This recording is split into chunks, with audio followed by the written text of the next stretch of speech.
हरिबोल सप्तम स्कंद तृतीय अध्याय। शुकवाच एमन्ते मैत्रयवाणी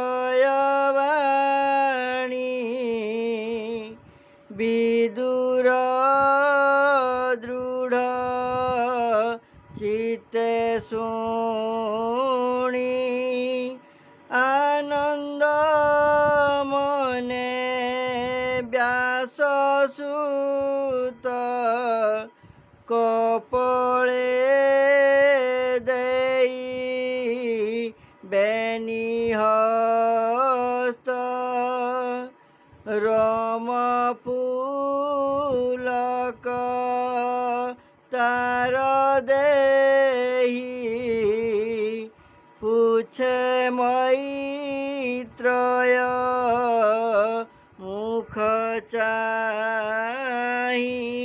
हरिबोल विद्रोवाच भमुनियत विपरीत भ्रमे भ्रमयी मोर चित्त से हरि स्वभावे निर्गुण चिन्मात्र परम कारण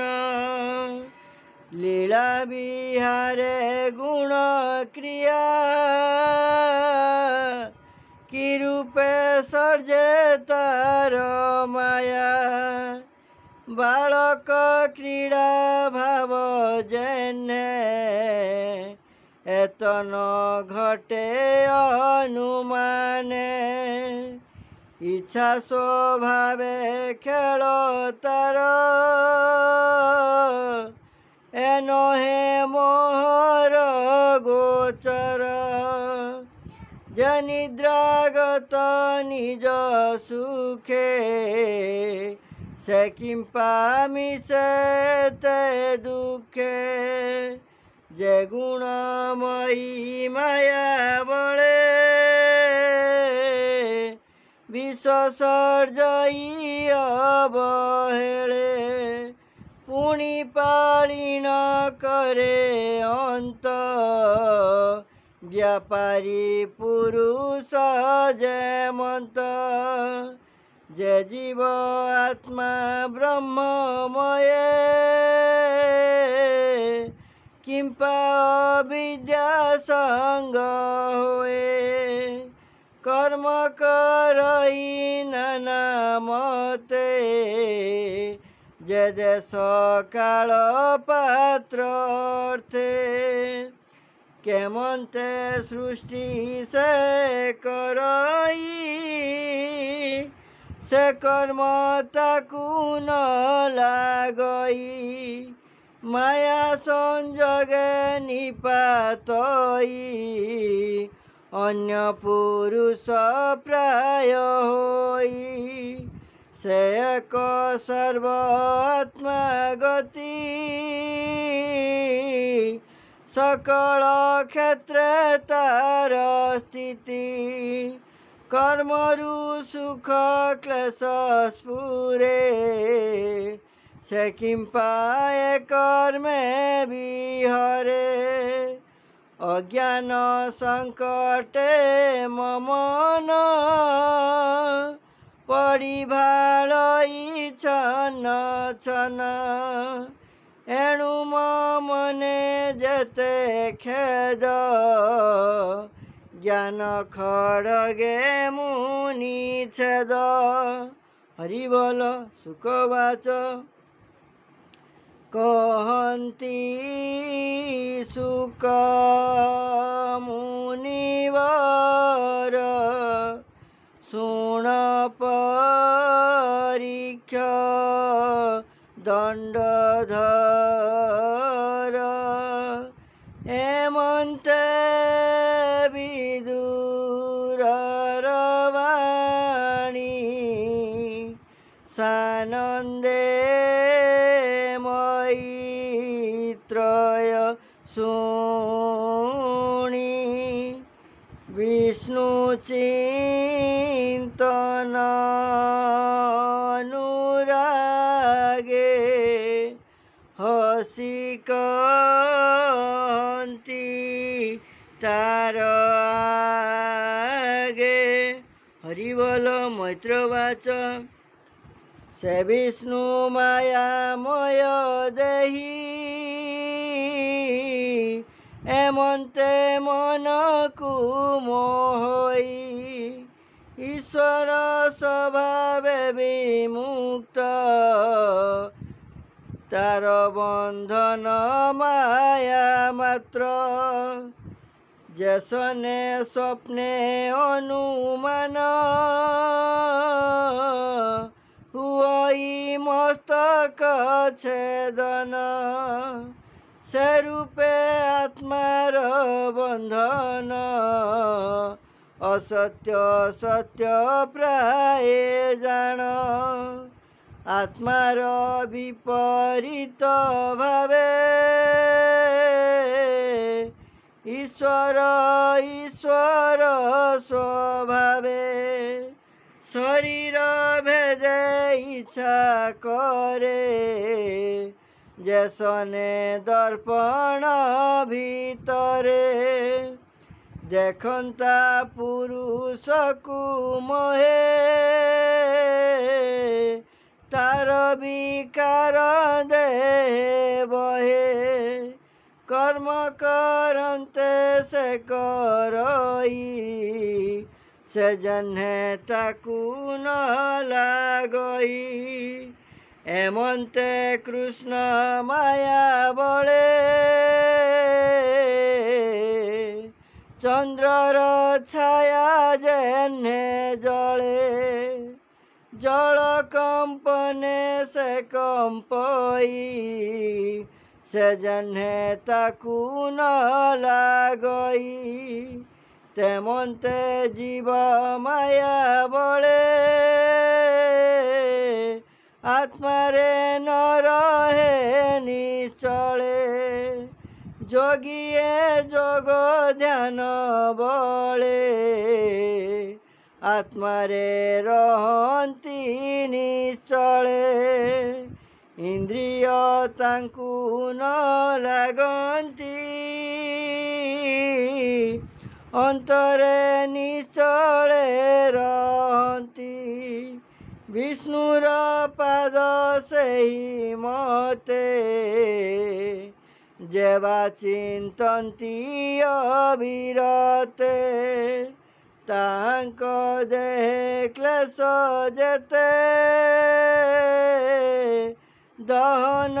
ହୁଅନ୍ତି ସମସ୍ତେ। ଏଣୁ କୃଷ୍ଣର ଗୁଣ ଗାଥା ଯେ ଶୁଣେ ଯେ ଅଭାବ କଥା। ଅଶେଷ କ୍ଲେଶ ତାଙ୍କ ଦେହେ ଦହନ ହୁଅନ୍ତି ତୃଣ ପ୍ରାୟେ। ସେ ହରି ପାଦ ପଦ୍ମ ଗନ୍ଧେ ଚିତ୍ତ ଲୋଭିତ ମକରନ୍ଦେ। ନିତେ ପିବନ୍ତି ଭୃଙ୍ଗ ପ୍ରାୟ ତାଙ୍କୁ ନ ଲାଗେ ଯମ ଭୟ। ହରିବୋଲ ବିଦ୍ରୋବାଚ ଭମୁନି ତୁମ୍ଭ ବାକ୍ୟସି ମମନ ସଂଶୟ ବିନାଶୀ। জীব পরম বেনিভাবে চিত্তম প্রবে শিলায়েবে অবিদ্যা মূলয়ে সংসার সত্যয়ে বচন তোর বিষ্ণু মায়ারে জীব ভ্রমে অসত্য সত্য প্রায় মনে ସଂସାରେ ମୂଢ଼ ଯେଉଁ ଜନ ଯେବା ଈଶ୍ୱରେ ଦୃଢ଼ ମନ ଏବେନି ସଂସାରୁ ତରନ୍ତି ମଝି ମଝିକା ନାଶ ଯାନ୍ତି ଅନର୍ଥ ସତ୍ୟ ସଂସାର ସତ୍ୟ ପ୍ରତୀତି ଯେ ମୋହର ତା ତୁମ୍ବ ଚରଣ ସେବାରେ ନାସିବି ତୁମ୍ଭର କୃପାରେ ସାଧୁଙ୍କ ସେବା ଫଳ ଏହି କୃଷ୍ଣ ଚରଣେ ପ୍ରୀତି ହୋଇ ସେ ହରି ଚରଣ ପ୍ରସାଦେ ସଂସାରୁ ତରେ ଅପ୍ରମାଦେ ବୈକୁଣ୍ଠ ମାର୍ଗ ସାଧୁ ଜନେ ତାହାଙ୍କ ସେବା ଅଳ୍ପ ପୁଣ୍ୟ ଦୁର୍ଲଭ ଅଟଇ ଜଗତେ ହରି କୀର୍ତ୍ତନ ଜହି নিতে ইন্দ্রিয় মহতদাদিত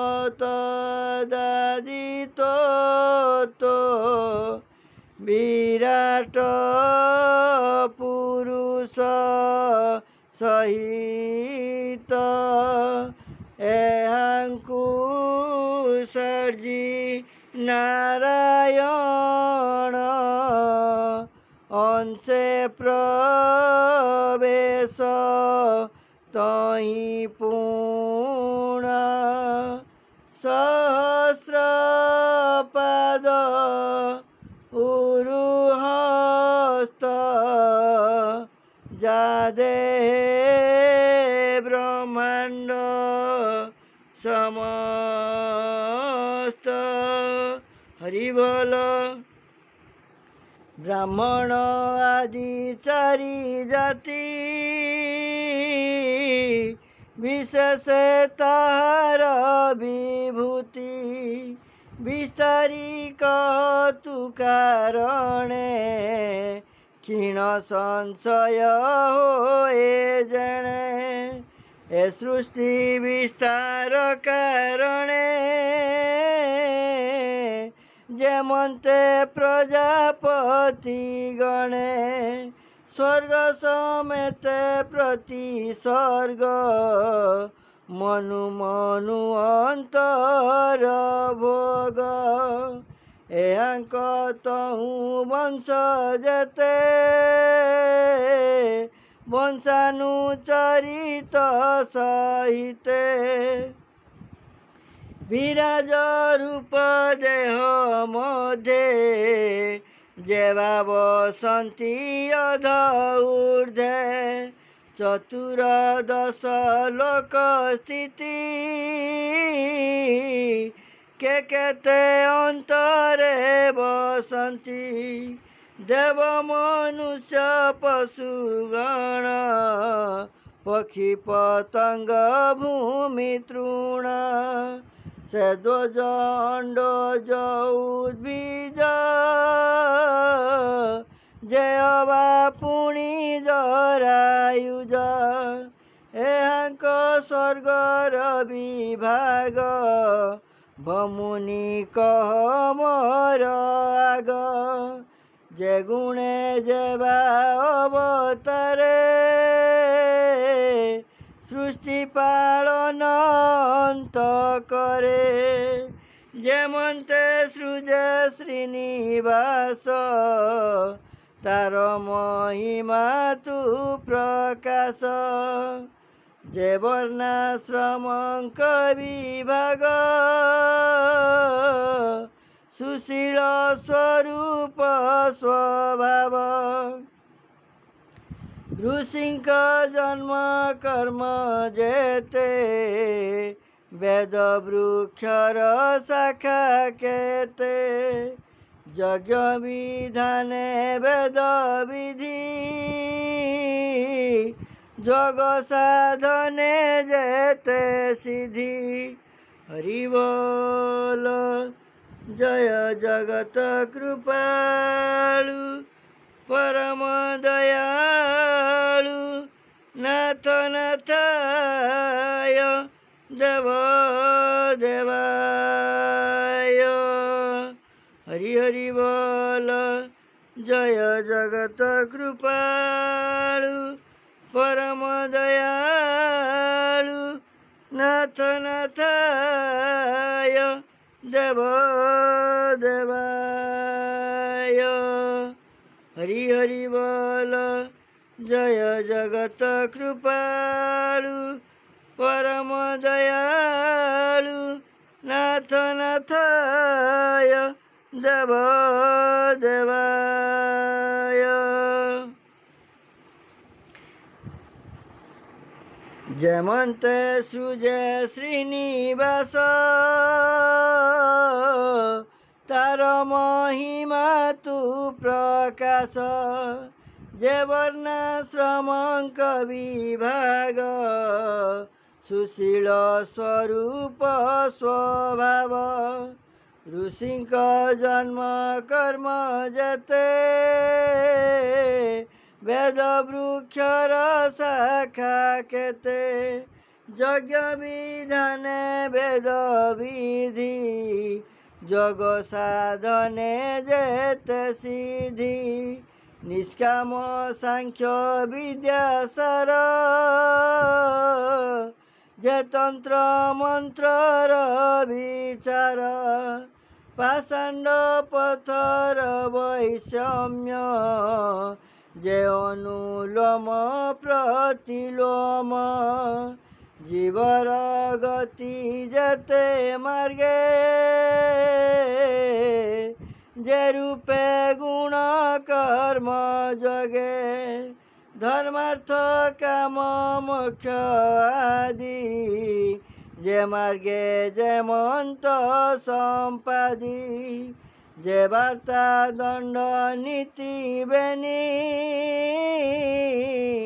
जे वेद विधि अनुमानी श्राद्धर जेवा नीति विधि पितृगणक स्थान सिद्धि ग्रह नक्षत्र तारागण जे काल चक्रर प्रमाण दान तपस्या फल जेते जे अबालाभ इष्टापूर्ते प्रभास स्थिति जेवा धर्म आपद काले जेवा कर्म जेने गोविंद तोष होई जे धर्म जनक बोलाई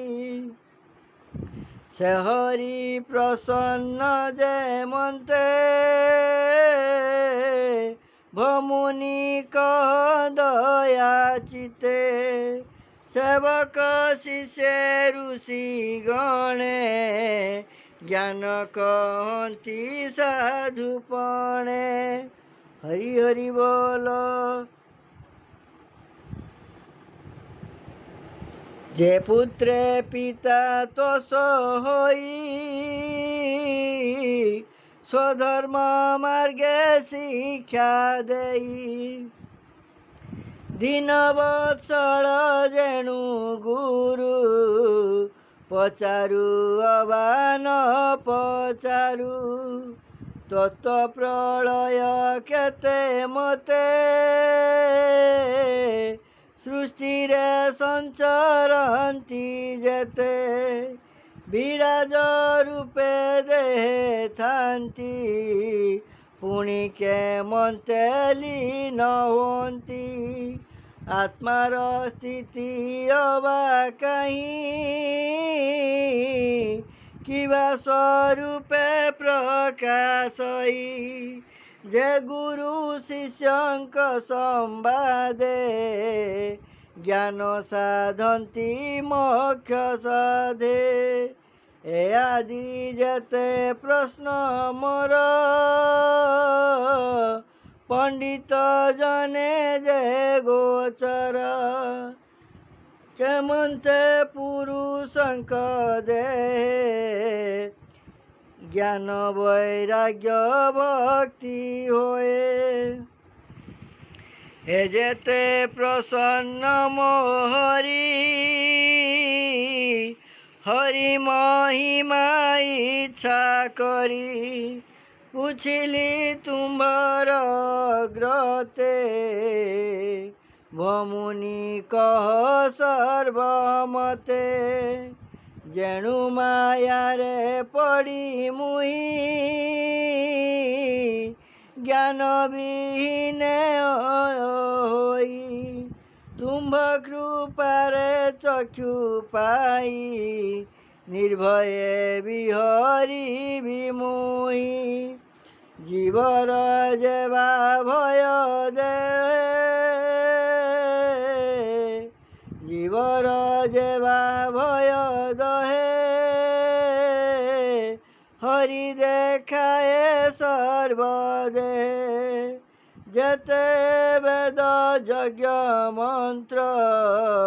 तप समाधि दान तीर्थ ए पुण्य कला मात्रे समान नुहंती वेद आदि कर्म हरिबल सुखवच हेमंते पुराण संकल्पे विदुर मैत्रेय समीपे आनंदे जेते पचारिला सृष्टि संवादे विष्णु लीला सुनी हरस मुनिवर बोलंती सुन हे विदुर ए भागवत प्रश्नवाणी कन्ने शुणन्ति जेते प्राणी जय बाबदने उच्चारी विष्णु मायारु जानती तरी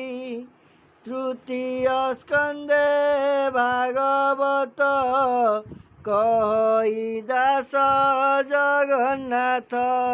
हरिबल इति श्रीमद्भागवते महापुराणे परमहंस्यां संहितायां तृतीय स्कंदे सप्तम अध्याय।